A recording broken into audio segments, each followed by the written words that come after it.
Welcome to TaNaCh Talk. I'm your host, William Hall, broadcasting live out of Kingsland, Texas, USA, with another episode of Torah Talk Weekly Parsha. This week we discuss in Numbers 4:21 through the rest of Chapter 7, Parshat Nasso, with our awesome, wonderful Rabbi, Rafi Mollot. Welcome back, sir. How are you this wonderful afternoon?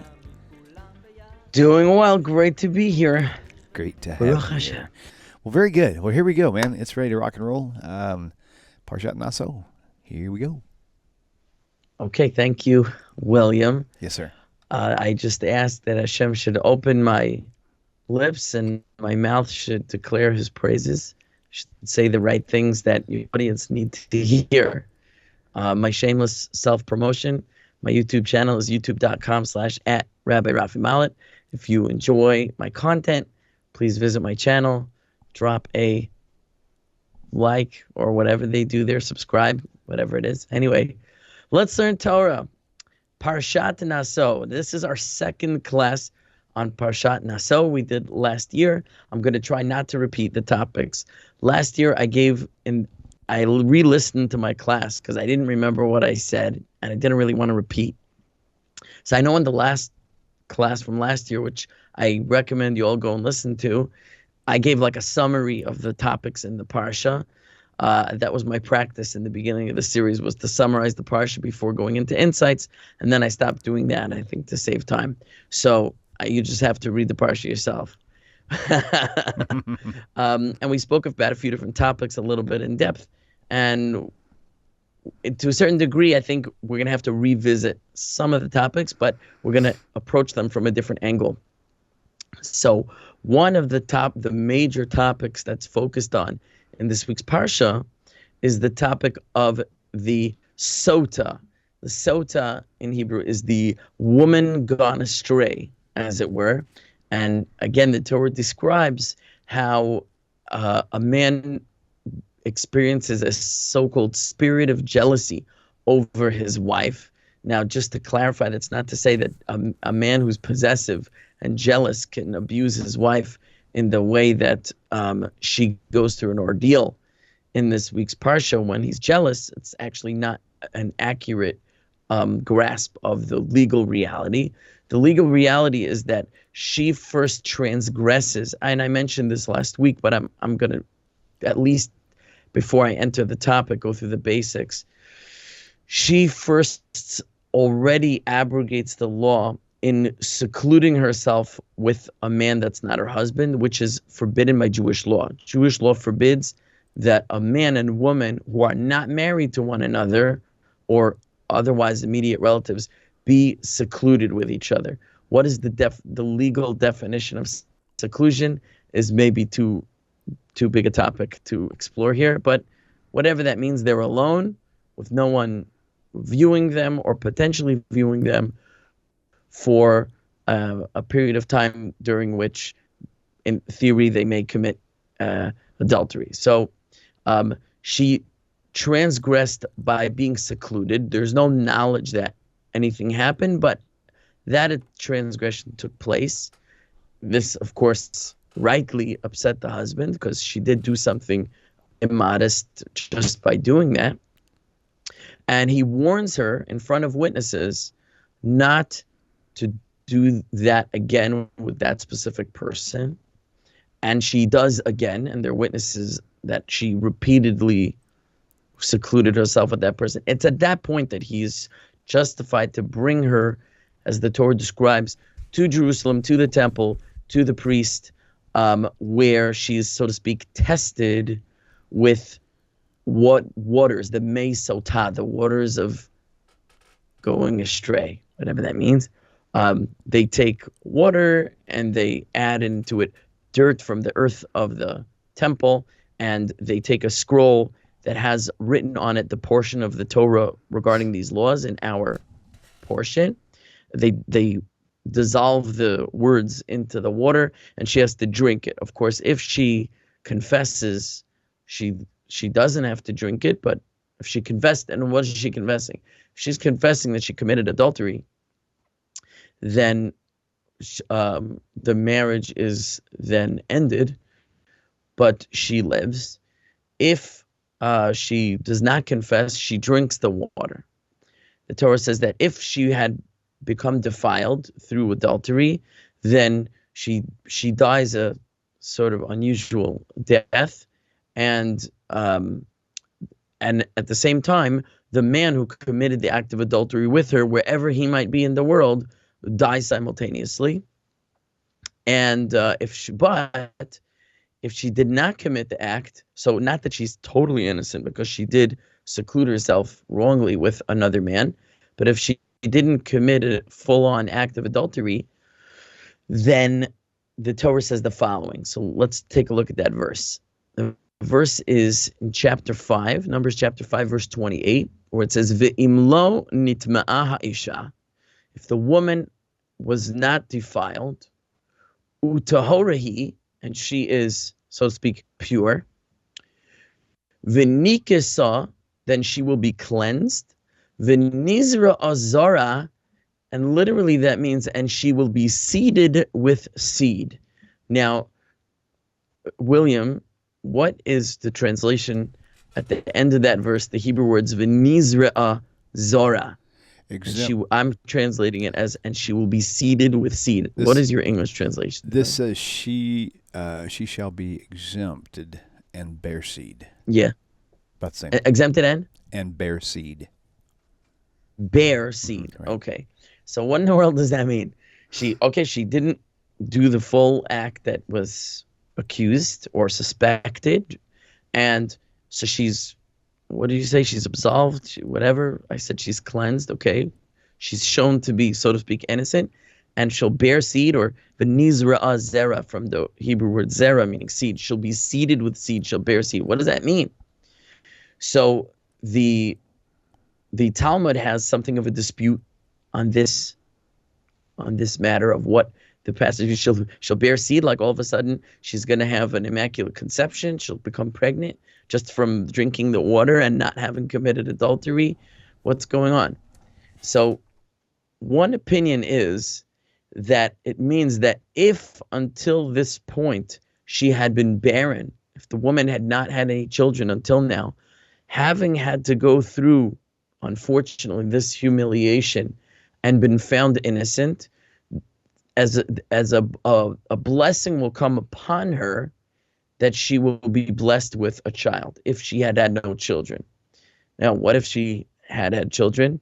Okay, so she'll bear another child. I mean, it requires two partners for that to happen. It's not going to happen all alone. And if it's sort of a natural process that's been happening with her anyway, having children, it's very difficult to understand. Like, and she'll bear seed, like, so what? So obviously there's something unusual about this bearing of seed.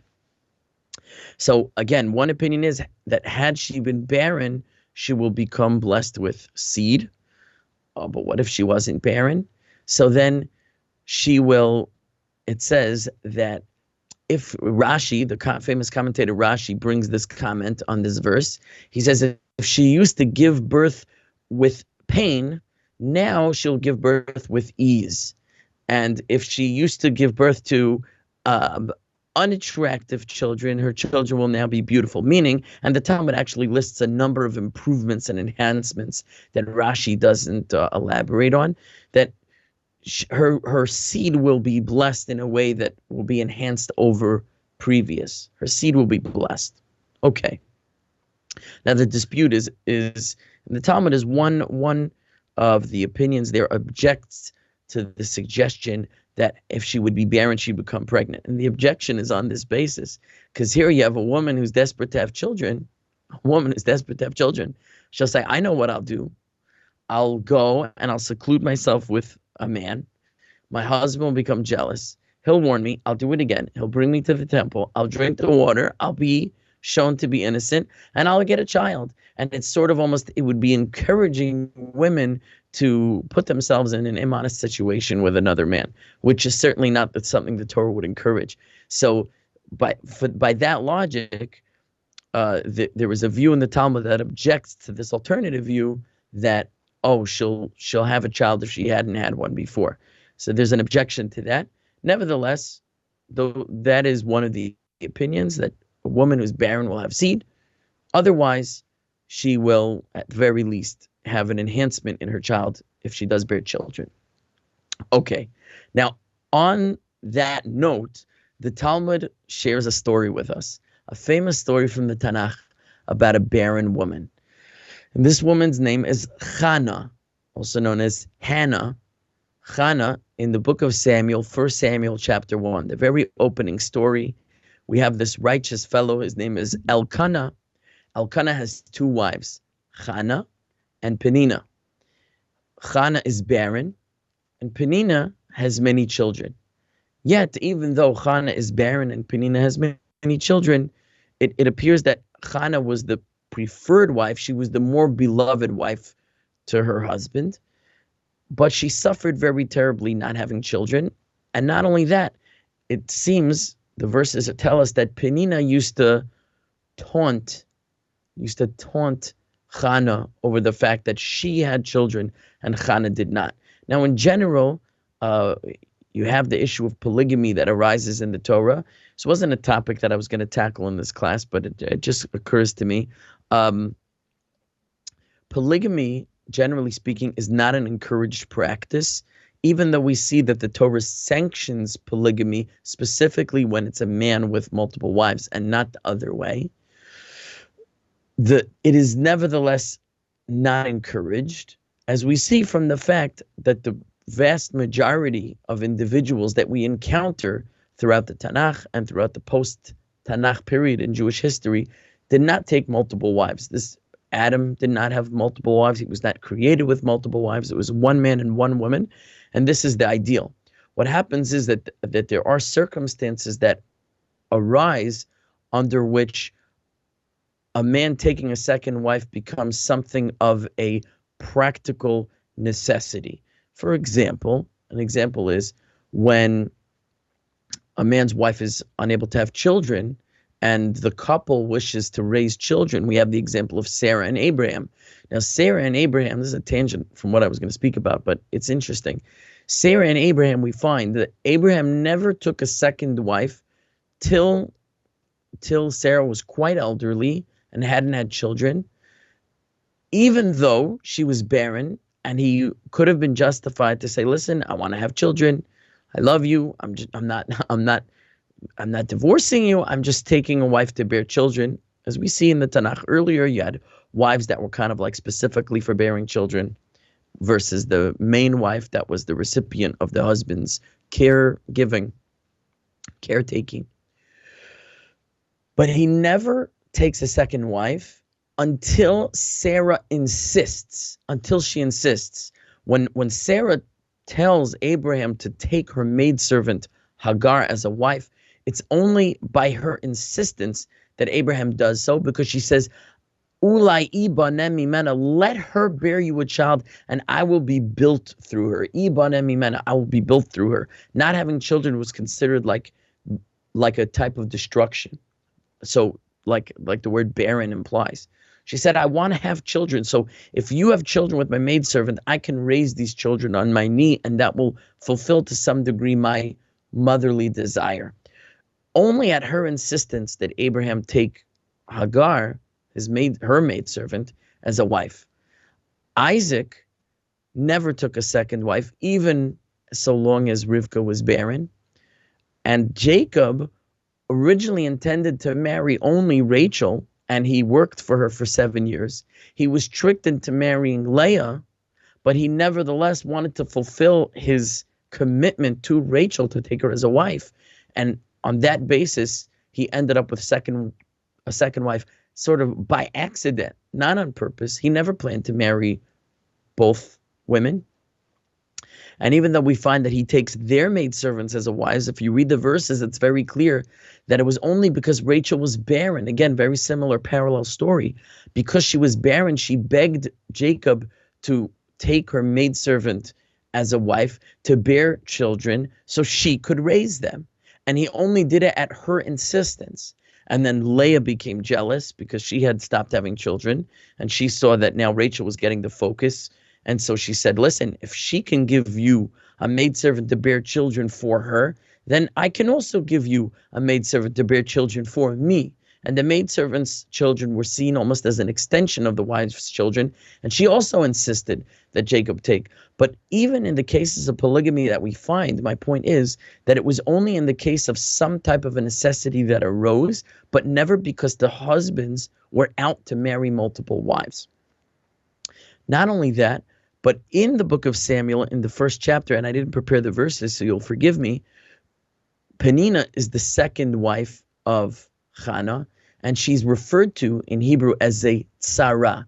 Tzara is the Hebrew word for second wife, but the word tzara literally means pain, trouble, sorrow, So it's like the second wife is called almost like the troublemaker. I think in English it's translated as the rival. It's like the rival wife. There becomes rivalry between the wives. We even see it between Sarah and Hagar. There becomes rivalry between the wives. It's almost like scripture spelling out, this is not ideal. It was only permitted out of necessity. We find a case in the Talmud where there was one sage who had 300 wives. And the reason the Talmud explains is because these women were all widows. They had no one to support them. So in order to support these widows, he took them into his household just for the purpose of supporting widows. So you see that women were very vulnerable in the times of the Tanakh, and without a husband, bad things happen to women. So sometimes you could, for the protection of the woman, a man, a patriarch, would take additional wives for their benefit. So this was sort of something that was given permission to do, but ultimately is not ideal. As we see Adam and Eve, Adam and Chava, one soul was always meant to be one man with one woman in an ideal situation. The polygamy situation is non-ideal. The reason I bring that up, which was a total tangent, but an interesting topic. Oh, by the way, nowadays, Jews do no longer practice polygamy of any kind. In the Middle Ages, in fact, the teacher of Rashi, I mentioned the classic commentator Rashi, who lived in the 11th century, his teacher was named Rabbeinu Gershom, and Rabbeinu Gershom was known as the Or LaGola, the light of the exile. He was a very great teacher in the Middle Ages of the area of Germany and France, those communities. And Rashi himself was a disciple. He created a number of laws that forbade certain practices that had been permitted biblically up until that point, but had created a certain societal problem. One of those practices was the practice of polygamy, which he forbade from that point forward. And that is followed to today. Jews do not practice polygamy anymore. And he also forbade, similarly, levirate marriage. Levirate marriage is when the brother dies childless, a husband dies childless, so his brother is meant to take the widow and continue, so to speak, the name of the brother through the children that he has with the brother's widow. That was also discontinued. And there were other laws as well. A prohibition against reading other people's mail was one of them, which is not biblically forbidden. And so that's an interesting point. However, let's get back to the story of Hannah in the book of Samuel. So, so the reason I brought it up is because I always wondered why Elkanah had two wives. And I think seeing the parallel of the stories of the earlier patriarchs that I mentioned, you see that Hannah was barren, and it seems like he took a second wife for the purpose of children. But Hannah was his kind of like first love and his primary wife, as we see from the way he speaks to her and treats her in the verses. He gives her a superior portion than the other members of his family, and he speaks to her in a very loving way. But nevertheless, she's very bitter and sad over the fact that she is barren. Okay, it's a long way to go to get to this point, but interesting points we visited along the way. So she goes into the tabernacle and she begins praying to God, a very heartfelt prayer. And we could talk a lot about Hannah and her prayer. It's very profound, and the Talmud derives many of the laws of prayer that we practice from Hannah's prayer by virtue of the fact that it was so efficacious we see that her prayer was of a superior nature from which we can learn a preferred mode of prayer. Very notably, among the features of her prayer was that she prayed silently, which apparently until that point was an unusual practice, because when Eli, the high priest, sees her and he sees her whispering to herself, he at first thinks that she's drunk, because who would talk to themselves? If she was speaking to God, the normal practice was to do so out loud. But despite the fact that it was unusual, her prayer is heard and accepted, and we derive from there that the soft-spoken prayer is actually a preferred form. And now that I got there, the question arises, why is that so? I have a video on this on my channel, another shameless plug for my channel, Rabbi Rafi Mollot. The title of the video is, Why Do Jews Whisper in Prayer? But I'll tell you right now, this is something I heard from a rabbi, a teacher of mine. His name is Rabbi Lawrence Kellerman. And he said as follows. He said that and this is based on a passage in the Talmud, in the same section that discusses these issues, that it says a person who sort of screams his prayer, it says is one of little faith. He's one of little faith. It's not really a Hebrew word for faith. It's more like belief. He's one of little belief. Why? Why does he scream his prayer? Does he think that God doesn't hear him unless he screams? Does he think that God is so limited or so far away or so hard of hearing that he wouldn't hear him unless he would scream?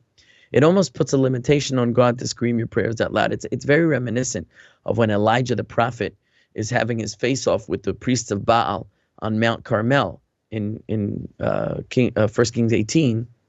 1 Kings? Yeah. 18. That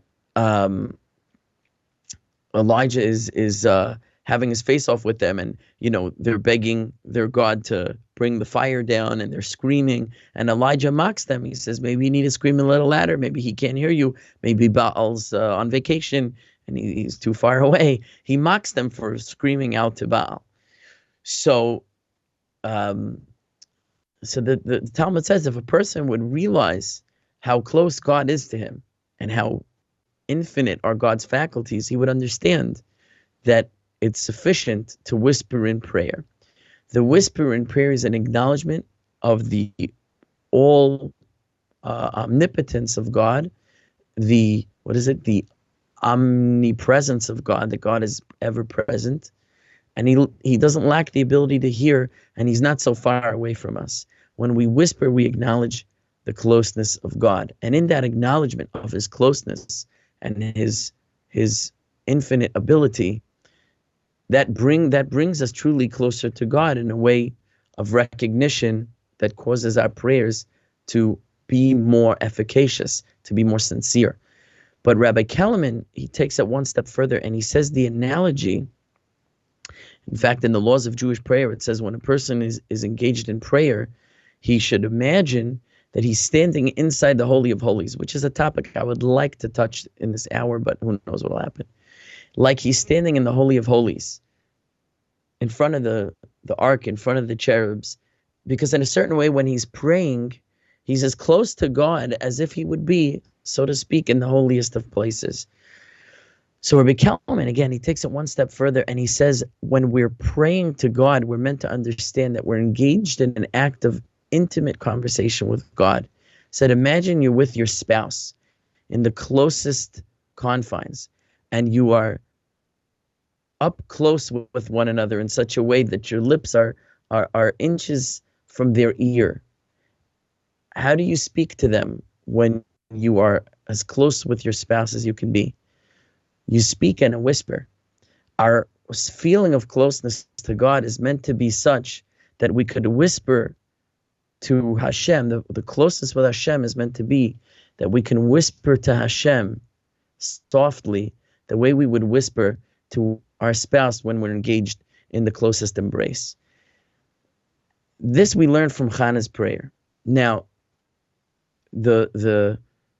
here is in chapter 1, verse 11 of 1 Samuel, it gives us a snippet of her prayer, and this is what it says.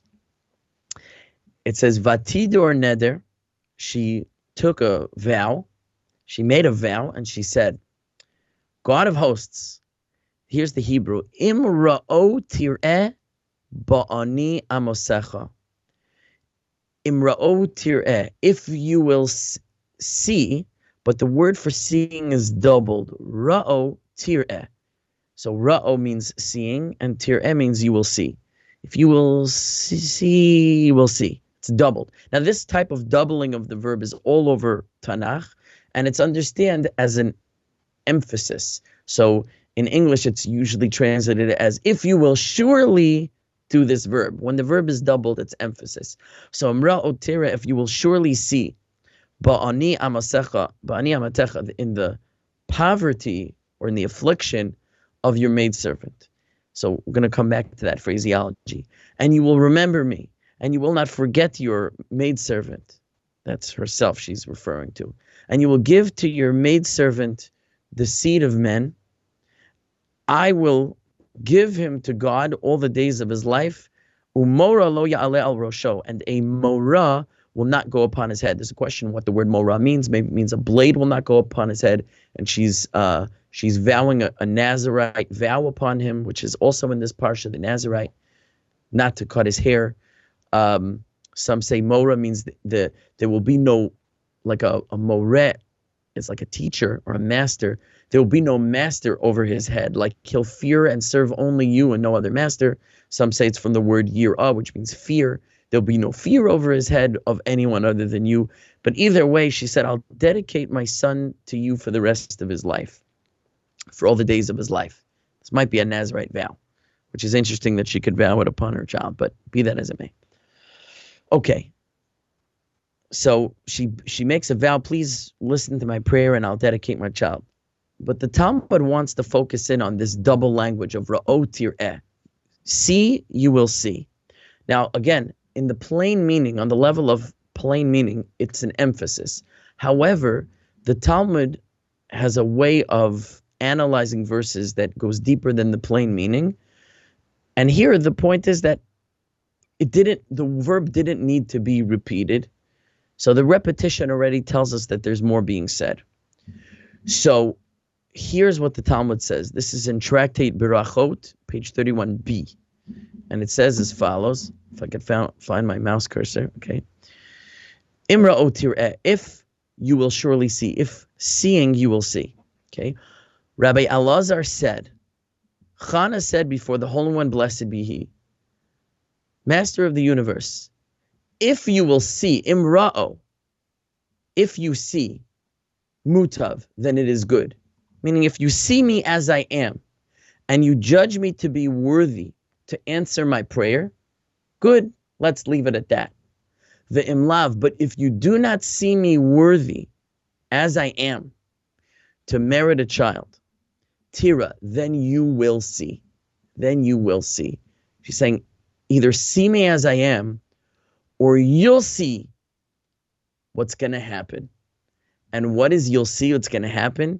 And here the Talmud infers that Chana took upon herself to do that which in the discussion of the previous sages that I mentioned, they said a woman would be incentivized by the Torah to seclude herself with a man in order to have her husband force her to drink the waters, and then she'll be blessed with a child.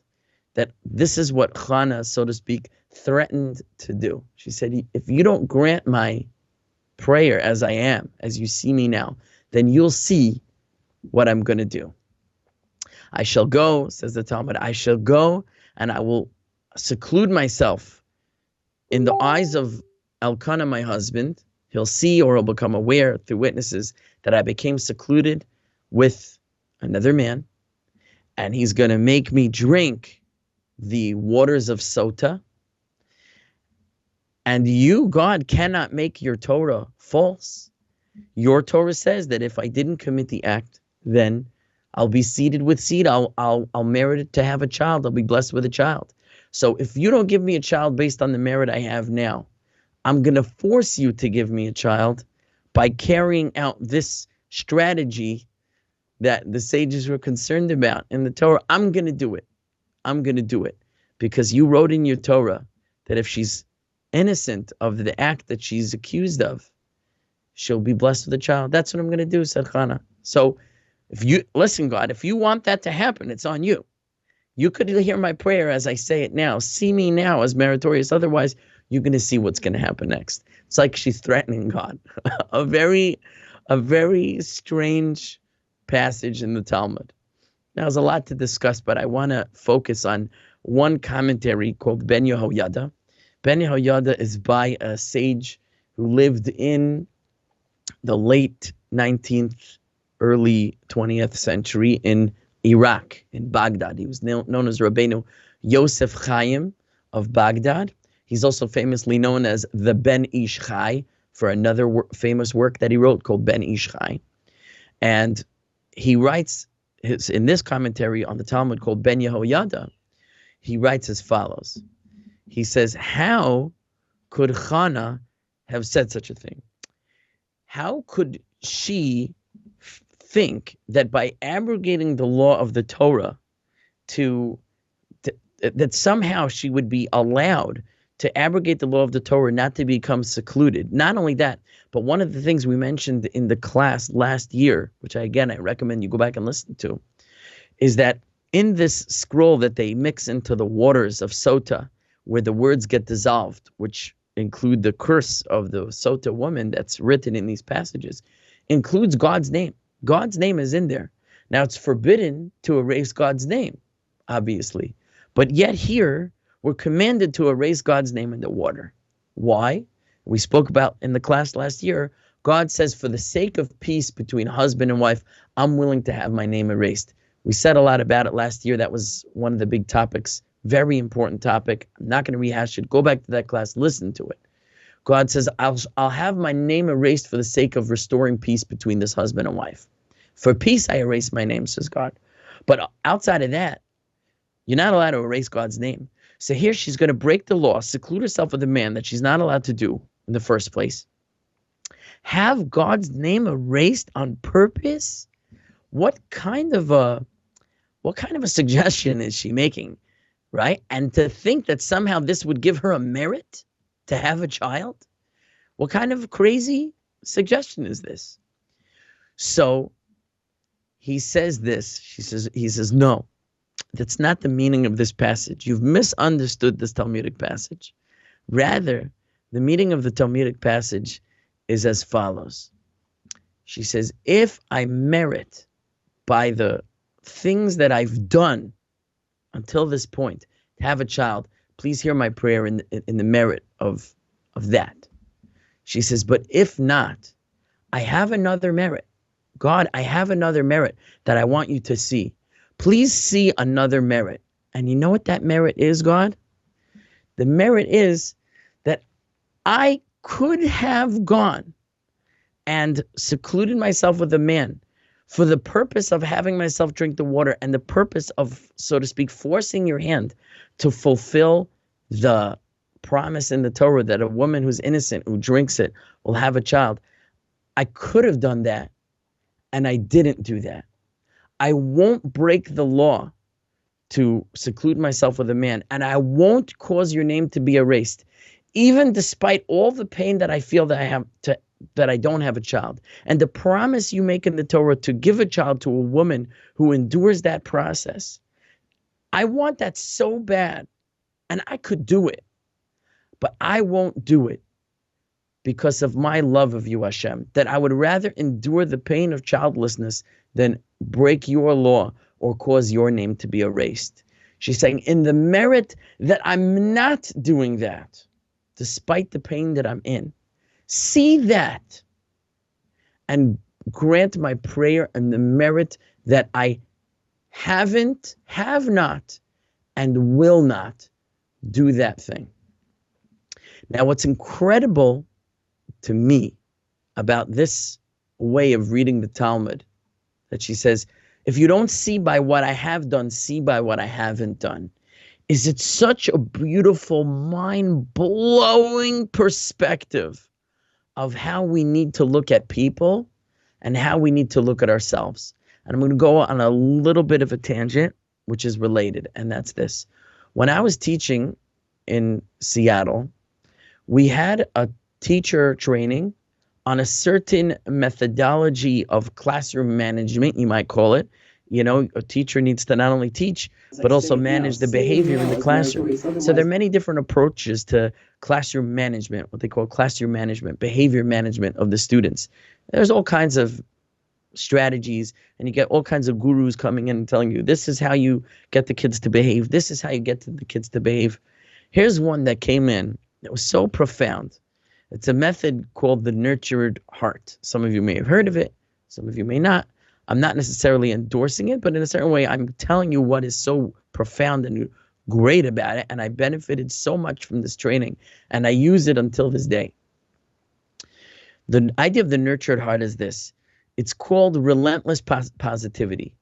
Relentless positivity. That means you're never allowed to say a negative word to a student. You're being bad.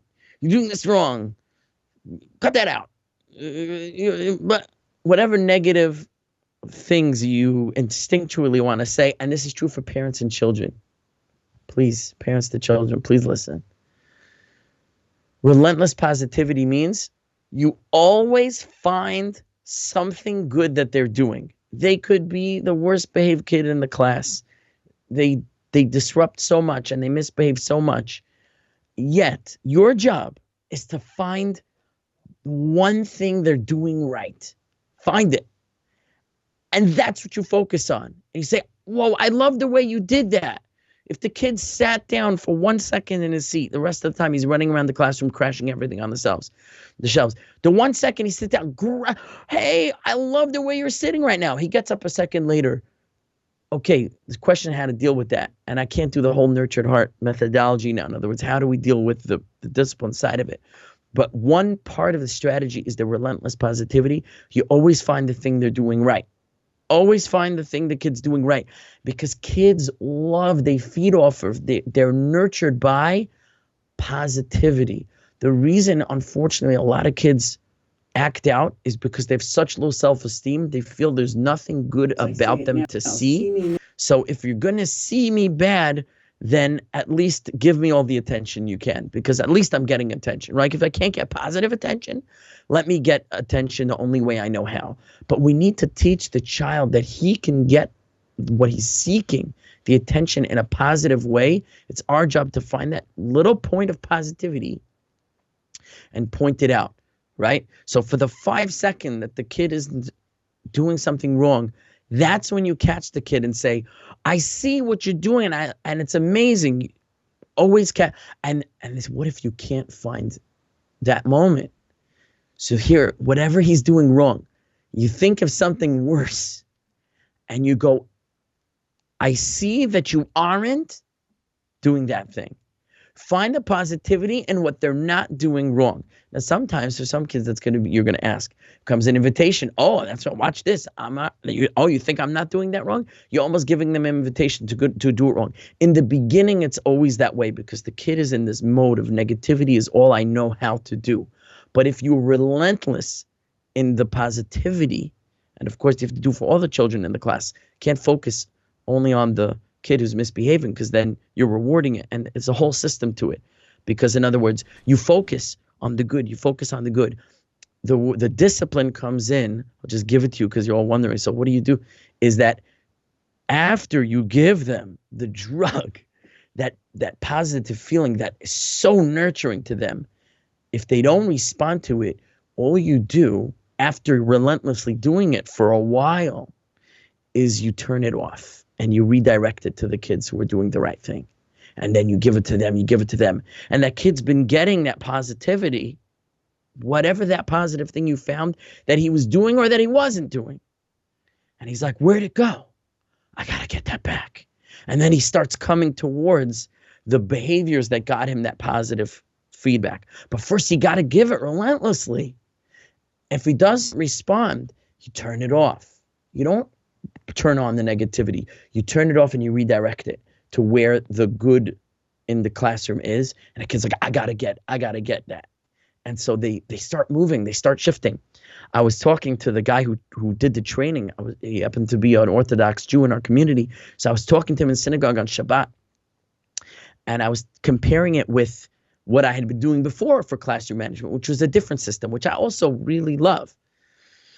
But there are more kind of like rewards and punishments. So I said, how do I kind of weigh out the benefits of my old system versus my new system? And listen to the words he said to me. He said, what you were doing before was behavior management. What you were doing before was a system of control. You were controlling the students. He says, this system is a system of transformation. You're transforming your students. You're not managing your students. You're not controlling their behavior. You're transforming them. And he's right. And he's right. You show the kid how good he is, but first you have to see it. Until now, you thought this kid's terrible. Could be your own child. Could be another person in your life. Could be a student in your class. I'm speaking as a teacher, but also as a parent. Your job is to find that good thing and let them know that you see it. And if you can't find a good thing, find a bad thing they're not doing and say, I'm so proud of you that you're not doing this. Maybe you're screaming at the top of your lungs, but you're not hitting the kid next to you, whatever it is, you have to start from somewhere, find the good. When I saw this explanation in the Talmud, my brain nearly exploded. She said, God, if you can't find something in me that merits this, look at what I'm not doing. I'm not doing that thing where I'm going secluding myself. That's also a merit. Ra'otira. See, you will see. If you don't see me as I am, see by what I might have been doing. We need to look to find the good in every person, including ourselves, to say, what good can I find? If I can't find something good that they are doing, let me find something they're not doing and say, what's good they're not doing. We have to find the good in every person. But what's amazing is that Hannah did it to herself. She said, I can see the good in me. You can't see the good in me, God? I can see the good in me. And he listened to her. He listened to her. Now, did God not know something? She taught him something he didn't know. And this is a very profound perspective on all the tests. God tested Abraham. Now I know that you're faithful to me. God didn't know. He needed to test Abraham to see. There's a lot of profundity there, and we could spend an hour talking about tests. But one of the explanations, which you may already be thinking to yourselves, is God said, I needed to show you that it was in you. Because when you see it, you look at yourself differently. And when you look at yourself differently and you see the good in yourself, you act differently, you behave differently, you do different. Because you know what? I am good. I can do it. I do have it in me. I do have the potential. I'm greater than I thought. Instead of slumping back in our chairs and saying, phooey, I'm a nothing, I'm a nobody, and I'll never be anything. I'll never do anything good. I'm not good. I'm just going to give in to all my low desires because I'll never amount to anything anyway. Is to say, wait a second, I am good. I can do good. God is proud of me. I have something to be proud of, something to like about myself. When we love ourselves, we behave differently. We rise to our own evaluation of ourselves. So we can do it with children. We can show them that they're valuable and they will rise to the occasion. But we have to show ourselves also. Hannah said, I can see it. Can't you see it, God? So God said, you see it? If you see it, now you can be the mother I need you to be because you see your own self-worth. God will react to us better when he knows that we're equipped to behave the way that we're supposed to. We will live up to the expectation we set for ourselves when we see in ourselves the good. There's a quote I wanted to say to you, it's quoted in the name of Rabbi Menachem Mendel Schneerson, the last Lubavitcher Rebbe. Here's the quote. He said, when you give another person the benefit of the doubt, you empower them to prove you right. Giving people the benefit of the doubt, meaning the benefit of the doubt is not even conferring on them an attribute that's above what they think of themselves or you think of them, but the benefit of the doubt is rather than suspect the worst, let me assume only the best. And when you assume only the best about the person, you're giving them a chance to prove you right. And it's often true. Sometimes, I tell you the truth, sometimes kids are not really what we evaluate them, but we should let them know that we evaluate them good. And when they see that you see good in them, they're going to say, well, if they see that in me, I guess maybe I should show that to them, because that's what they see. There's a story that I heard from Rabbi Shimon Russell, who's an amazing psychologist in the Orthodox world. People should listen to his lectures. Rabbi Shimon, Shimon Russell, Russell, I think 2 L's, maybe 1. He told a story about a boy who was very troubled, and he stopped living with his parents because he was in such a fight with his family. He went to live with another relative, maybe an aunt and uncle, something like that. And the aunt and he was very troubled. He was not behaving well. He was on the street. He was doing things a person shouldn't do, to the point his parents couldn't handle him in the house anymore. But his relative took him in, and they noticed after he came in that a large amount of money that they had kept hidden in the house went missing. Okay? They gave him the benefit of the doubt. They didn't accuse him. But the uncle happened to be doing some spring cleaning in a certain part of the house, and he found, there was like this drop ceiling, and he moved one of the tiles of the drop ceiling, and up there he found the money hidden, and was in a space that he knew the boy had used. And he realized, okay, he took the money, he stole it, and he hid it away. So what did the uncle do? He wrote a note to this boy, and he said, we love you so much. We're so happy that you came to live with us. And we would never ever ask more from you. If you need money, we're happy to give it to you. Please just ask. And he attached the note back to the wad of bills with a rubber band, and he put it exactly back in the place where the boy had left it. And he closed up the tile, and he didn't say a word to this boy. They didn't say a word to him. Whatever it was, later that week, the boy comes downstairs to them, and he's crying, and he says, I'm so sorry. I'm so sorry about what I did. And he started to turn himself around after that, because he saw the respect that they put in him, that number one, they never accused him. They never said a word to him.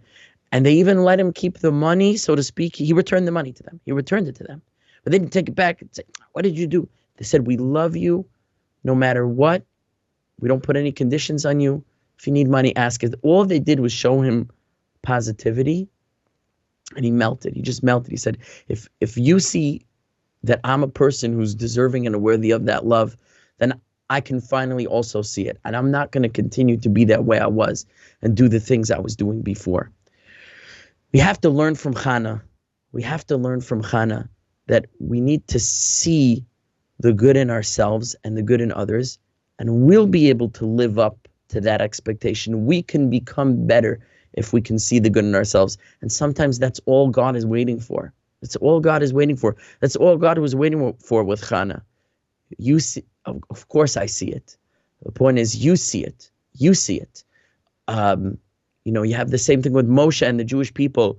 Moshe, they sinned, I'm going to destroy them. And what does Moshe do? He stands up there and he says, God, forgive the people, and he gives God says, listen, everything you said, it's not like I didn't know. But if you, for yourself, took that step to stand up and advocate for them at their lowest point, he says, you have now stepped into the shoes of the leader that they need in order to endure.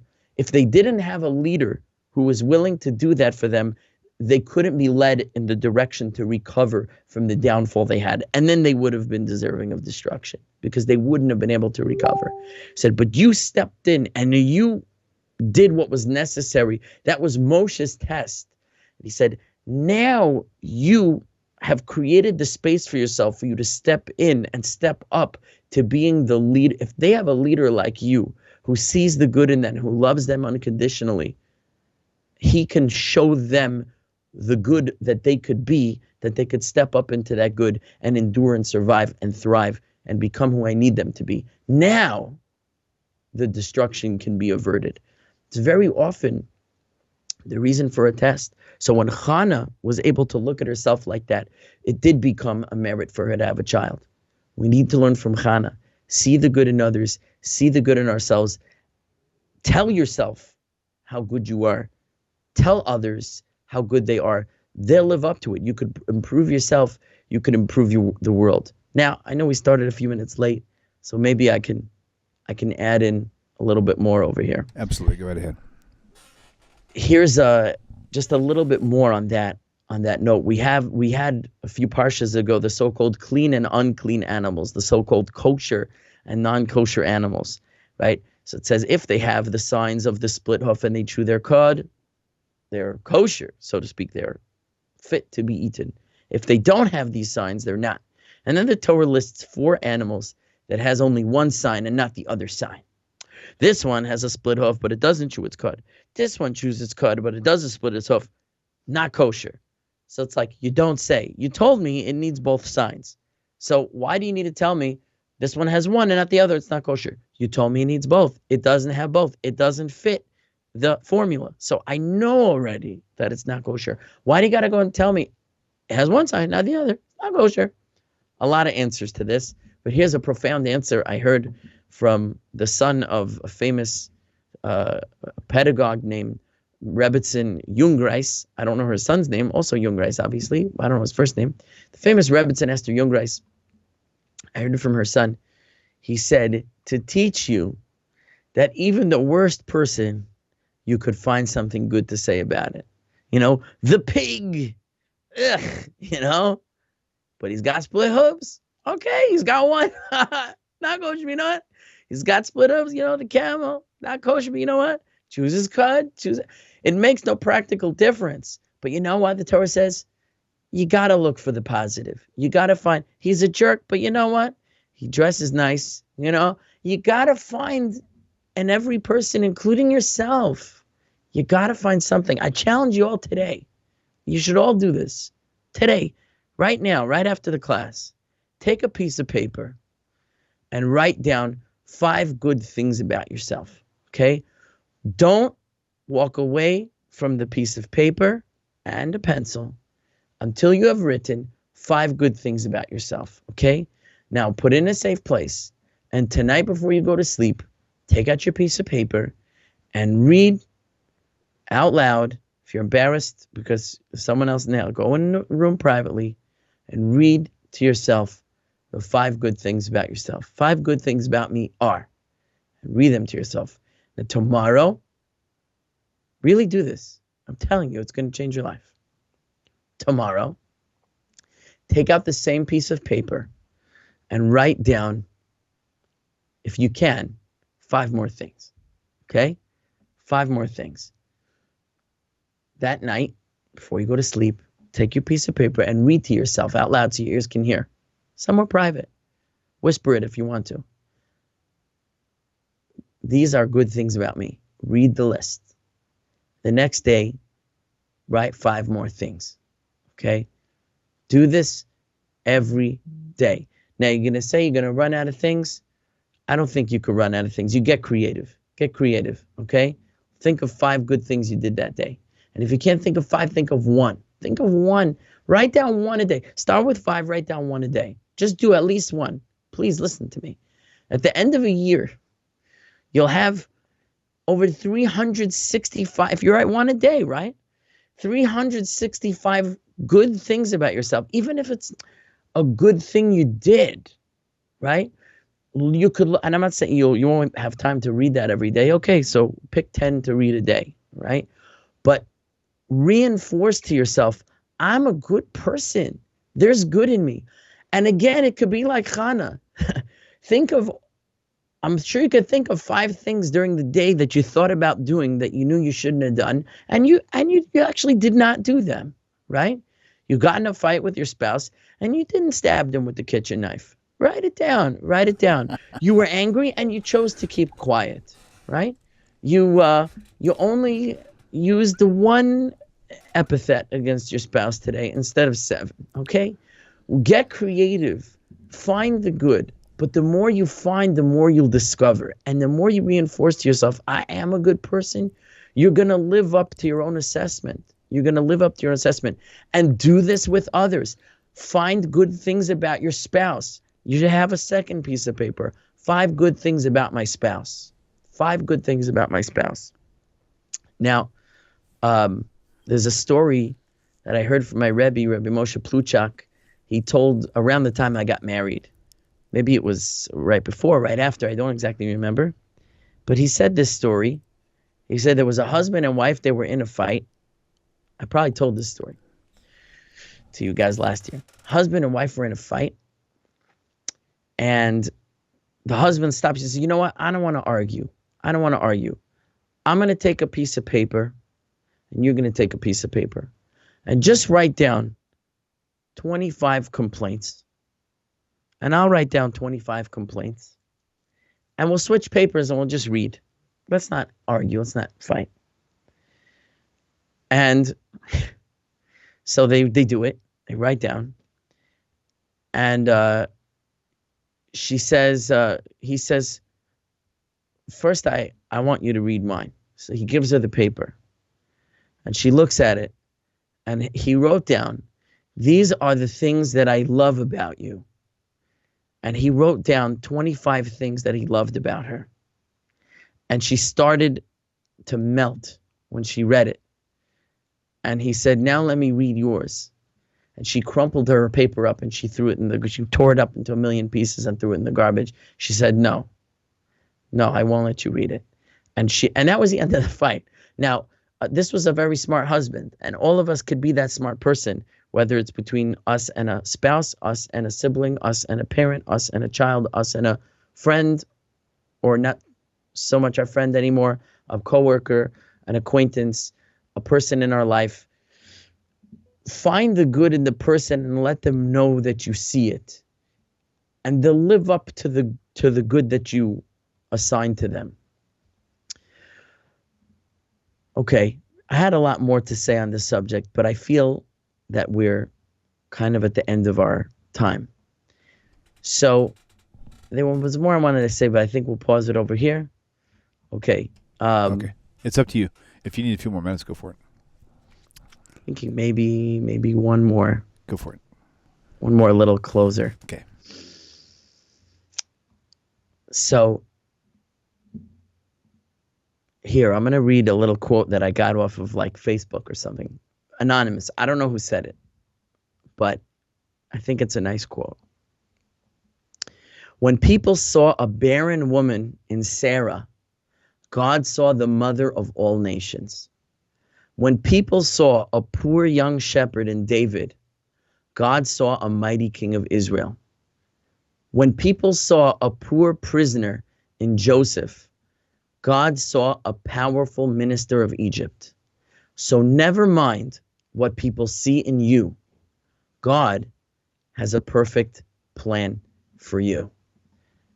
So to paraphrase, right? God already sees it in you. Chana needed to see it in herself. We need to see it in ourselves. If we could see what God sees in us and hear God's voice telling us, you're good, you're good, you're good, and we can live up to that voice, we will live a different kind of life. Let's try to fulfill that for ourselves, and let's try to create a fulfillment of that as well for the people in our lives. And there we'll pause it. All right. Well, I can't tell you of a more motivational speech than I haven't heard in a long time. That was awesome. And very, very powerful, no doubt about it. If that doesn't change your life, nothing will. That is for sure. Absolutely. So I hope so. Yeah, absolutely. So, Rabbi, thank you again for your time, and thank you all for tuning in, and we'll see you, Hashem willing. William, can I make a quick selfish, I don't know, it's not selfless. Selfish promotion? Do it.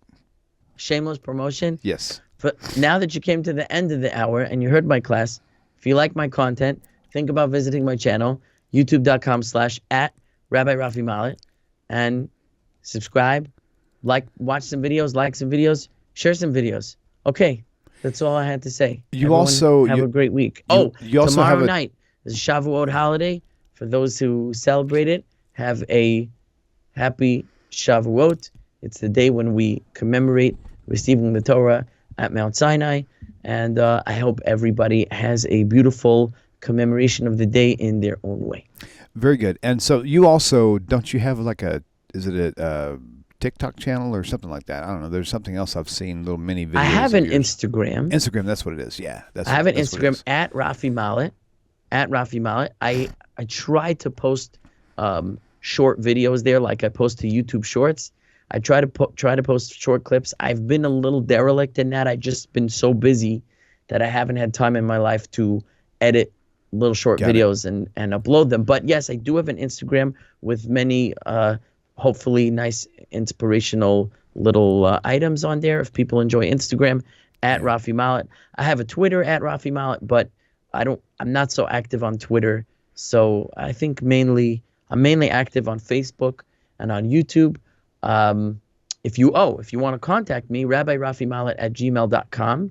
I do have a mailing list where I send out updates to my weekly live class, which I do Sunday evenings. So if you're interested in that, you can send me an email. All the classes are on my channel, so feel free to check that out. And I have a WhatsApp if people want to get in touch with me on WhatsApp, which I actually like because I can send voice notes. So email me and I can send you my WhatsApp information if you want to be in touch that way. Otherwise, Facebook Messenger, email, YouTube. That's where I'm at. I have officially just included your email address on your lower third. Would you include my email address? Oh, on the lower. Yep, on the lower third. Yes, sir. Great. Yep, very good. Okay. All right. Well, awesome show as usual, and I look forward to seeing you again soon. Thank you all for tuning in. We'll see you same time, same place next week. Hashem willing. Take care, everybody. Peace. All right, take care. Hello, my dear friends. Hope this message finds you well. If you like the way this channel is going, and the channel has been a blessing to you, please consider supporting the channel by going to the website, TaNachTalk.com, TANACHTALK.com. Thank you once again for your time and for supporting TaNaCh Talk. Shalom.